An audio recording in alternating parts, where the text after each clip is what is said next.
Nobody could have predicted that when Millionaire CEO Alex Martinez walked past a homeless girl selling books on a Phoenix sidewalk, their brief encounter would expose a story so heartbreaking and inspiring that it would completely transform his understanding of education, opportunity, and the incredible power of human determination. Before we get to this wonderful story, please subscribe to the channel and turn on notifications. Now let's get back to the story. The desert sun blazed overhead as Alex Martinez stepped out of his air-conditioned Tesla Model S onto the scorching pavement of downtown Phoenix.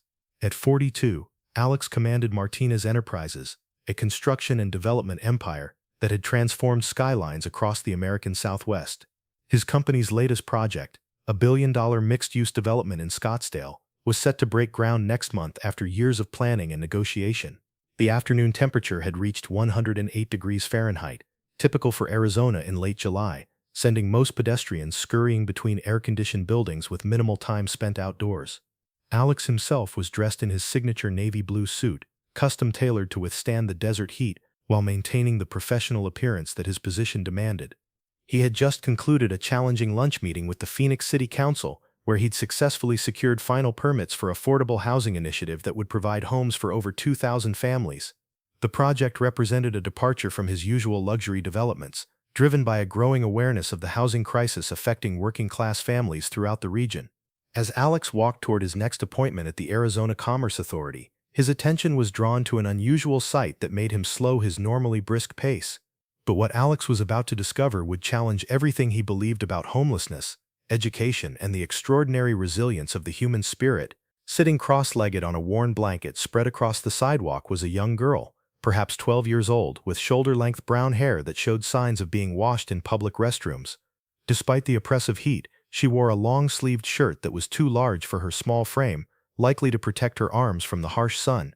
In front of her sat a cardboard box filled with an eclectic collection of books, paperback novels, textbooks, children's stories, and what appeared to be several academic volumes on subjects ranging from mathematics to history. A handmade sign propped against the box read, "Books for sale, $1 to $3" in careful handwriting. What struck Alex most profoundly was not the girl's obvious poverty, but the way she was reading while waiting for customers. She held a thick hardcover book titled Advanced Calculus and appeared completely absorbed in its contents, occasionally making notes in a small notebook with a pencil that had been sharpened down to a tiny stub. Alex paused, genuinely puzzled by this scene. Homeless individuals selling books wasn't entirely uncommon in urban areas, but seeing a child of her age engrossed in advanced mathematics while sitting alone on a city sidewalk was extraordinary. "Excuse me?" Alex said gently, approaching her makeshift bookstore. "Are these your books?" The girl looked up with startlingly intelligent dark eyes, quickly closing the calculus book and setting it aside. "Yes, sir. I'm selling them to earn money for food and other necessities. Are you interested in purchasing something specific?" Her speech was remarkably articulate and mature, with none of the street slang Alex might have expected. She spoke with the careful politeness of someone who had been well-educated, which made her current circumstances even more puzzling. What the girl revealed next about her collection of books would unveil a story of loss and determination that would bring tears to Alex's eyes and forever change his perspective on privilege and opportunity. Alex examined the books more closely, impressed by their variety and condition. Despite being used, they were well-maintained and covered subjects that would challenge most college students. "This is quite an impressive collection. Where did you acquire all these books?" The girl's expression grew more guarded, as if she was deciding how much to reveal to this well-dressed stranger. "They belonged to my mother. She was a professor at Arizona State University before she got sick." "Was a professor?" Alex asked softly, sensing there was much more to this story. "She died 6 months ago from cancer," the girl replied matter-of-factly, though Alex could see the pain she was trying to hide behind her composed exterior. "The medical bills took everything we had, and I couldn't stay in our apartment after she passed away. These books are all I have left of her academic library." Alex felt his heart constrict as the full tragedy of her situation became clear. This wasn't just a homeless child, this was an orphaned daughter of an academic, selling her deceased mother's intellectual legacy to survive on the streets. "What's your name?" Alex asked, sitting down on a nearby bench so he wouldn't tower over her. "My name is Isabella Rodriguez, sir, but most people just call me Izzy." "Izzy, where are you staying now? Do you have any other family who can help you?" Izzy shook her head sadly. "My mother was originally from Mexico, but her family there is very poor and couldn't afford to bring me to live with them. My father left when I was very young, and Mom never talked about his family. I've been staying in different places. Sometimes the library stays open late, Sometimes I find safe doorways, or 24-hour places where security doesn't mind if I sit quietly. The casual way she described this precarious existence, as if sleeping in doorways and hiding from authorities were normal aspects of childhood, broke Alex's heart completely. But when Alex discovered what Izzy was doing with her mother's books beyond just selling them, he witnessed an act of intellectual courage that would redefine his understanding of true education. "Izzy," Alex said, gesturing toward the calculus book she had been reading, "that's a very advanced mathematics textbook. Are you actually studying from it?" For the first time since their conversation began, Izzy's face lit up with genuine enthusiasm. "Oh yes, sir. Mathematics was my mother's specialty. She taught advanced calculus and differential equations at the university. She started teaching me when I was very young, and I've continued working through her textbooks to keep learning." She opened the notebook she had been writing in, revealing pages covered with complex mathematical equations, proofs, and problem-solving work that would impress most graduate students. "This is incredible work," Alex said, genuinely amazed by the sophistication of her calculations. "How far have you progressed in your mathematical studies?" "I'm currently working through multivariable calculus and beginning differential equations," Izzy replied with obvious pride. "Mother always said that education was the one thing no one could ever take away from me, so I spend several hours each day studying from her books before I have to sell them." Alex realized the heartbreaking irony of her situation. She was systematically selling off the very books she was using to educate herself because she needed money to survive. Each sale reduced her access to the knowledge her mother had left for her. "Izzy, if you sell these books, how will you continue your education?" Her expression grew sad but determined. "I memorize as much as I can before selling each book, and the public library has some textbooks I can use, though not as advanced as Mother's collection. I know I'll eventually have to sell all of them, but I'm trying to learn as much as possible first." When Alex asked the question that would change both their lives forever, Izzy's answer revealed a dream so beautiful and ambitious that it would inspire him to make the most important decision of his career. Alex studied this remarkable girl who was living on the streets while teaching herself advanced mathematics from her deceased mother's textbooks. The combination of intellectual brilliance and heartbreaking circumstances stirred something deep within him. "Izzy, what do you want to do when you grow up? What are your dreams for the future?" Izzy's entire demeanor transformed, her eyes shining with a passion that transcended her difficult circumstances. "I want to become a professor like my mother, but I want to focus on applied mathematics, using advanced math to solve real-world problems like poverty, housing shortages, and medical research." She gestured toward the city skyline visible in the distance. "I want to develop mathematical models that could help architects design better affordable housing, or help doctors create more effective treatment protocols, or help economists understand how to reduce homelessness." Alex felt goosebumps rising on his arms despite the desert heat. Here was a 12-year-old homeless girl who possessed not only exceptional intellectual abilities, but also a driving desire to use those gifts to solve the very problems she was currently experiencing firsthand. "That's an incredibly noble and ambitious goal," Alex said softly. "What do you think is preventing you from achieving it?" Izzy's expression grew more realistic, though not defeated. "Obviously, I need to survive day-to-day first, which means I need food and shelter. But beyond that, I need access to formal education. I can teach myself from books, but eventually I'll need to attend high school and college to get the credentials necessary to become a professor." She paused, looking down at her worn shoes. "The bigger problem is that I have no legal guardian, no permanent address, and no way to enroll in school. The social services system is overwhelmed, and kids like me often fall through the cracks. What if someone wanted to help you achieve your educational goals? What would you need most?" Izzy looked at him with cautious hope, as if afraid to believe that such help might be possible. "I would need a safe place to live, access to educational opportunities, and time to focus on learning instead of just surviving. But mostly, I would need someone to believe that a homeless girl could actually become something more."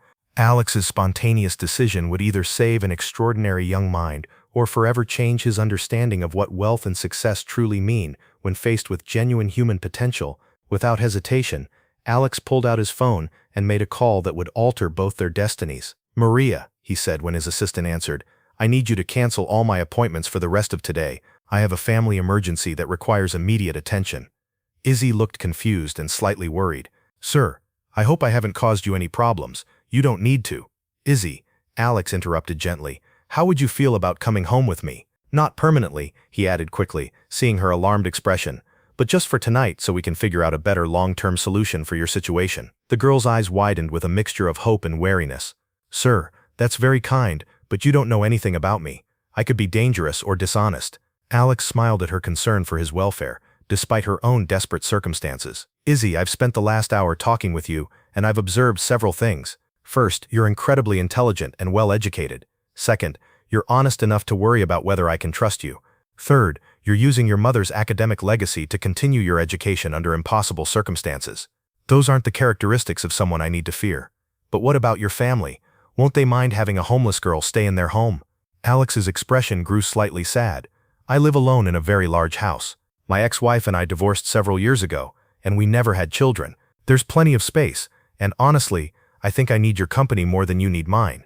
Izzy was quiet for several long moments, clearly weighing her limited options. Finally, she asked, "What would you expect in return? I don't have any money to pay you, and I can't do heavy work or anything inappropriate." "I wouldn't expect anything except that you continue your education," Alex replied. "And maybe help me understand how someone as brilliant as you ended up in this situation, so I can figure out how to prevent it from happening to other kids." What Alex discovered about Izzy's background would reveal a systemic failure that inspired him to launch the most important business venture of his life. As they drove toward Alex's home in Paradise Valley, Izzy shared more details about her journey from professor's daughter to homeless orphan. Her mother, Dr. Carmen Rodriguez, had been a rising star in ASU's mathematics department until she was diagnosed with aggressive ovarian cancer. Mom had good insurance through the university, Izzy explained, but the experimental treatments she needed weren't covered.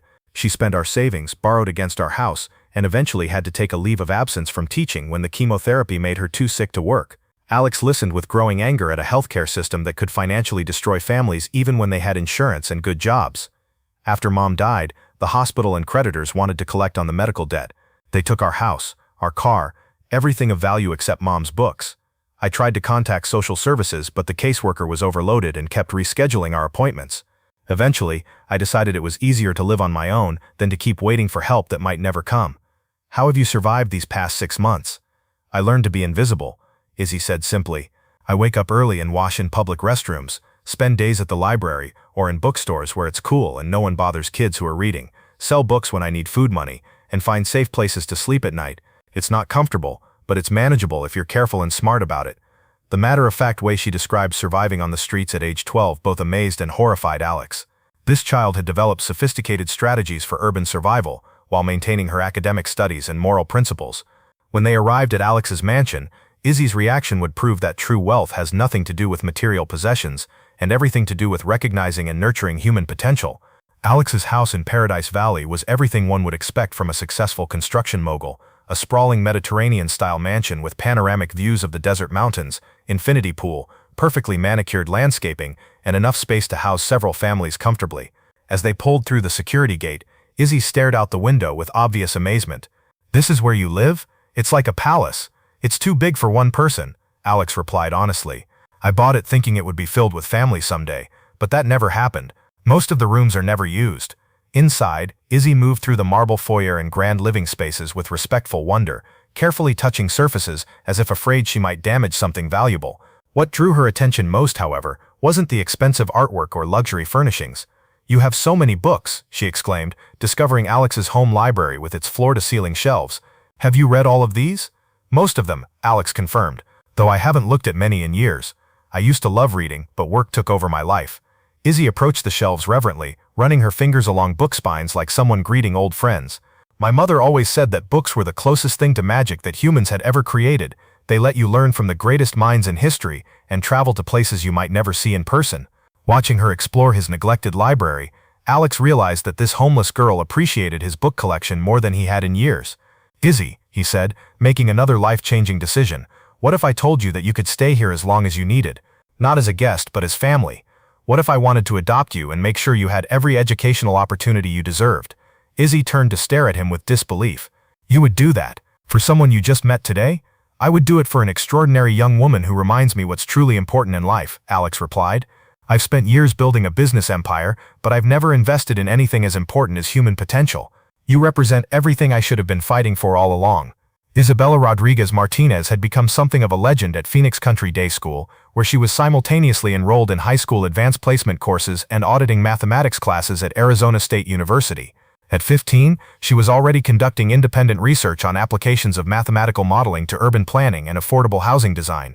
The Rodriguez Martinez Foundation, established with Izzy's input and guidance, had created a comprehensive support system for homeless youth throughout Arizona.